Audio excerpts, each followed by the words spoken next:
If you look at Atreus' outfit, you can tell that there are some yellow parts that's to it. I wonder if this is a reference to Faye because her visual language throughout the game was yellow. If that was intentional, that really means that what Atreus is wearing is just a reference to Faye, which I think is fucking awesome. What Kratos is wearing right now is actually featured in God of War 2018's concept art. Loki appears as a dark silhouette as Kratos is sharpening a stick. Similar to Kratos in God of War 2018 reveal trailer, where Loki was playing with toys and Kratos first appeared as a silhouette, the trailers are reversed. I only caught this because I'm watching the trailer frame by frame, but as Loki approaches Kratos, when Kratos is striking the stick with the knife, he instantly freezes. He senses somebody approaching. Then he waits a few seconds, realizes it's Loki, and then he breathes out to relax. This is an insane detail, and it's proof that Kratos is always expecting an attack. Expect the worst, assume nothing, and always anticipate an attack. Now, I'm not sure if this was intentional, but the way Kratos is striking the stick here reminds me of when he was with his daughter. He carved a stick into a flute. I wonder if this was an intentional reference. Again, I'm not sure if this was intentional, but if it was, I think it's pretty goddamn cool. Loki's head is still a silhouette, however, the deer antlers line up perfectly, almost makes it look like Loki has horns, just like his traditional myth counterpart. It also gives me vibes of his helmet.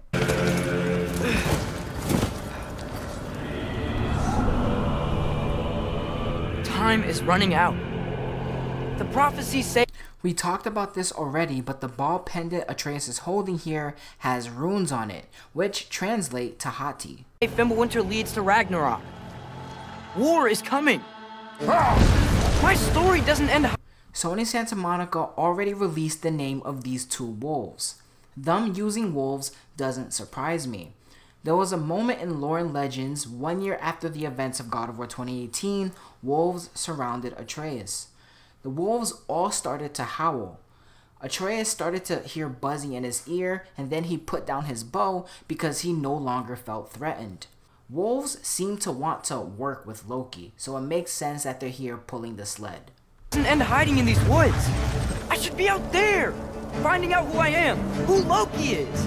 I will not allow you to pick a fight with gods.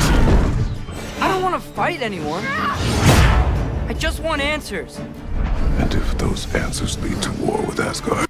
Now Freya here shapeshifted into a bird, which is a callback to God of War 2018. At the start of the final battle before Baldur walked out the water, we saw Freya shapeshift.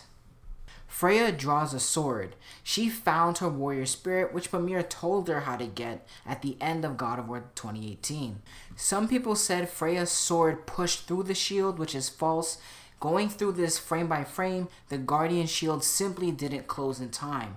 However, it might have actually ruptured the Guardian Shield itself because during this trailer, we see it takes on two different forms. Freya is a wreck since Baldur died.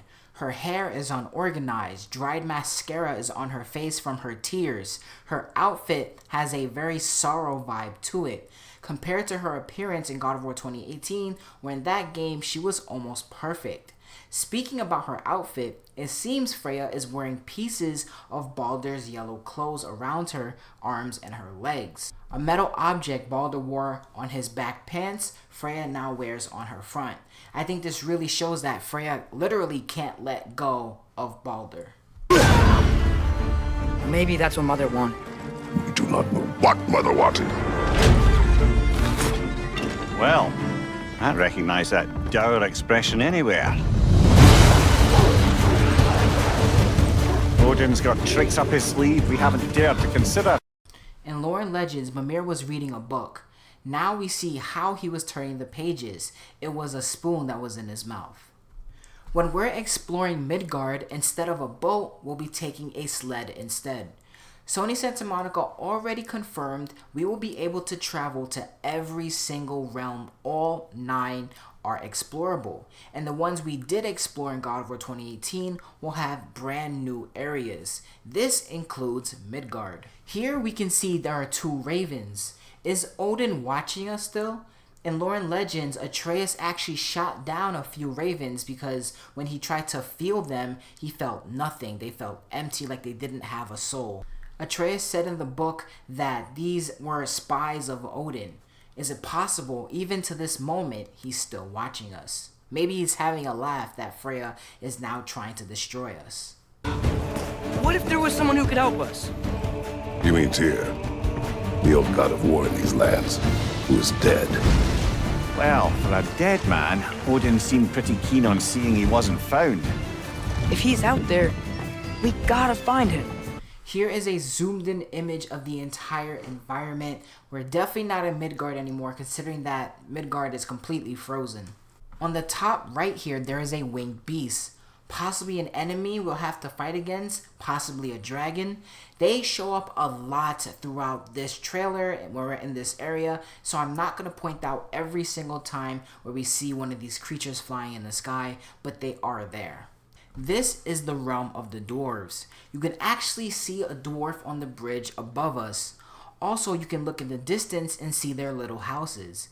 It's a very beautiful area. In the water underneath them, you can see very cool rock formations and all over this map. Unlike every other realm that we visited in God of War 2018, there are people, there is life. The dwarves are busy. You can see a water mill in the distance. There's no war here and there's no enemies. There are dwarves on the left and on the right. They're just going about their day. They seem to be hanging out. Some seem to be working. There are actually more houses around as well. We see a tall statue in the distance. I wonder who this is a statue of. Let me know what you think. Come in. What in all yarn speed that happened to him? We're trying to stop Ragnarok, to help people. And what if the only way to do that is war? Brock seems like he hasn't seen Atreus in years and is surprised about how much he's grown. Perhaps Brock and Sindri haven't seen Kratos and Atreus for a long time because they stopped going to Midgard because of the extreme cold. It seems Brock and Sindri actually live right next to a branch of the Yggdrasil, the World Tree, which can explain why they can probably travel in between realms with great ease.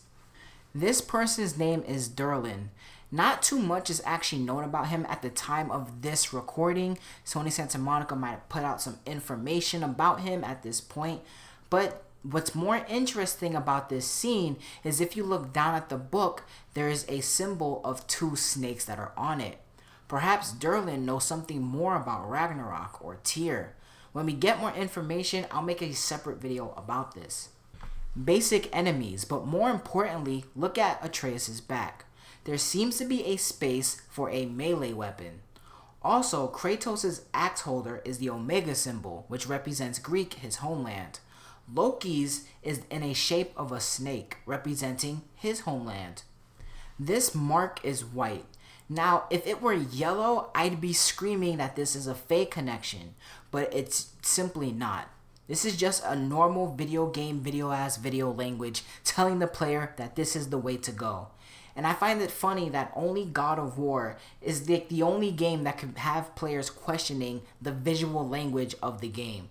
We all know that in God of War 2018, all the visual language that we saw was Faye pretty much marking the path to Jotunheim that Kratos and Atreus need to take.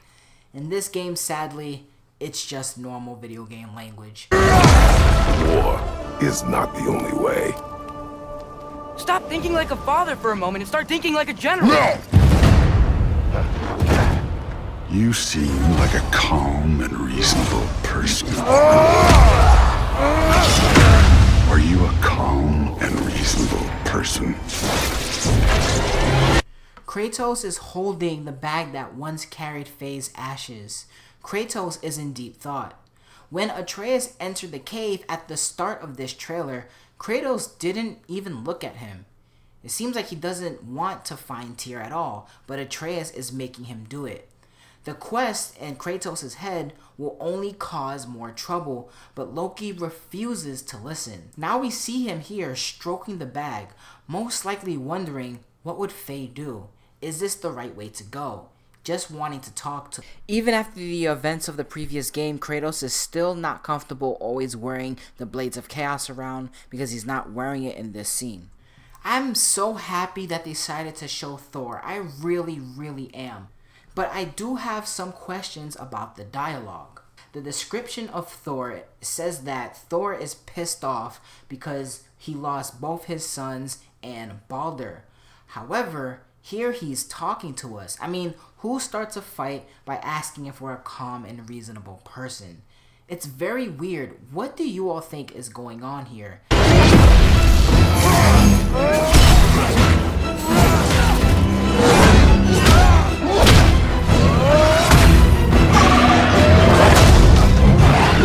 In moments of crisis,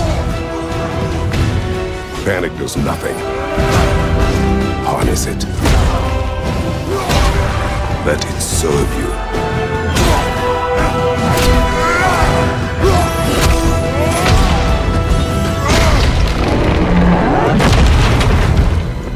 Tyr! Are you coming with us?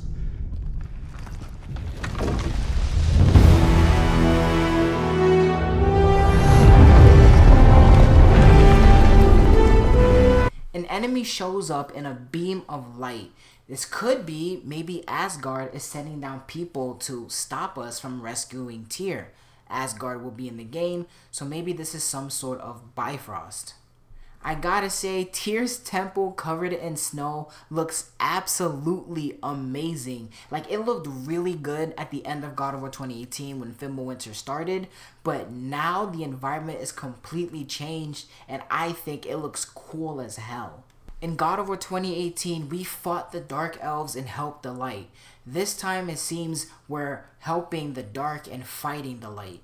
Some Dark Elves are actually ignoring Kratos and Atreus, flying past them to fight other Light Elves. Atreus is riding a magical deer that he spawned. Yo, this trailer is godlike, man. This is another really interesting detail I found while watching the trailer frame by frame. It seemed that when Atreus walked into the room, Tyr's head was down. But during the fade-in effect of this scene, Kratos' hands are on Tyr's shoulders. Tyr was probably not responding to Loki. However, once Tyr looked up while making eye contact, he reacted and stood. And Kratos and Tyr, both of them, did not break eye contact. Perhaps Tyr recognized Kratos and saw him as a threat. I'll make a dedicated theory video with this detail, but I just found it really interesting that during the fade-in effect, Kratos' hands are on Tyr's body, and that is what sets Tyr off, not Loki yelling his name. I know this was a longer video. You all asked me to make longer videos, so I hope you guys enjoyed it. I look at the way that this trailer was structured, and I really do think that Eric is doing a fantastic job. I really do. There will be a part 2 to this video, as my Discord is really going in. They're posting so much of things that they believe is important, so I will make a video on that later on. If you want to join the Discord, there'll be a link in the description. But yeah, man, I think that this trailer is great. I think that the future of God of War is great. Let me know what you thought. Did I miss anything? Should I include more stuff? I'm going to be out here. Thank you, gods and goddesses, for listening. Deuces.